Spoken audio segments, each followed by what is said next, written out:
Kamu udah kerja keras bangun bisnis, tiba-tiba malah ribut sama rekan kerja atau klien. Nah, gimana tuh?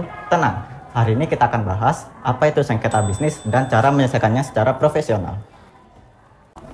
Dan inilah edukasi hukum bisnis buat kamu.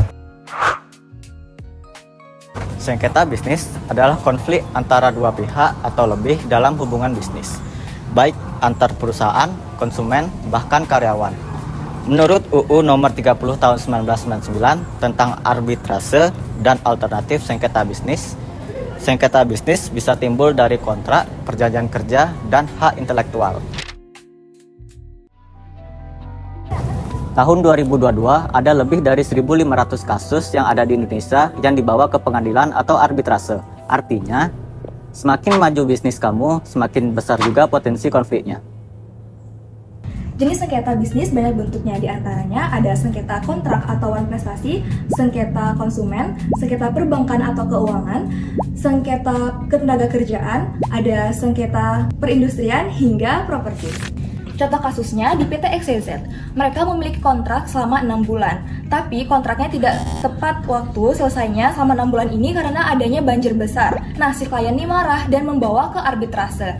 Namun ternyata di dalam kontrak perjanjian mereka terdapat klausul arbitrase. Klausul arbitrase adalah sebuah ketentuan yang dimuat dalam kontrak yang menyatakan bahwa apabila terjadi sengketa antara para pihak, maka penyelesaiannya dilakukan melalui lembaga arbitrase, bukan melalui pengadilan.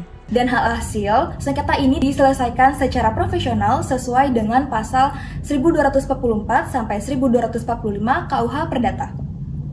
Kalau udah terjadi sengketa, ini dia cara-cara penyelesaiannya. Yang pertama, negosiasi. Negosiasi langsung diselesaikan antara pihak tanpa adanya pihak ketiga, sesuai dengan Undang-Undang Nomor 30 Tahun 1999. Yang kedua, mediasi. Terdapat pihak mediator atau pihak netral yang membantu cari solusi, sesuai dengan Peraturan Mahkamah Agung Nomor 1 Tahun 2016. Yang ketiga, ada arbitrase. Pasti kalian udah sering dengar kan arbitrase ini? Arbitrase, pengambilan keputusan terdapat pihak ketiga yang bersifat mengikat. Kemudian ada litigasi atau jalur pengadilan melalui pengadilan niaga, biasanya untuk kasus kepailitan, sesuai dengan Undang-Undang Nomor 37 Tahun 2004. Banyak pelaku bisnis lebih milih arbitrase untuk penyelesaian sengketa karena bersifat cepat, fleksibel, dan rahasia. Tapi, buat masalah sengketa konsumen, biasanya mediasi salah satu pilihan yang tepat.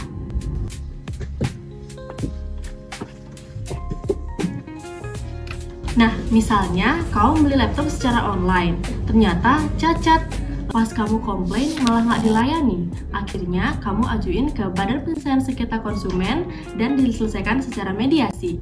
Lalu hak kamu akan dilindungi dalam Undang-Undang Nomor 8 Tahun 1999. Nah, sekarang kamu sudah tahu kan cara menyelesaikan sengketa bisnis secara bijak dan sesuai aturan hukum.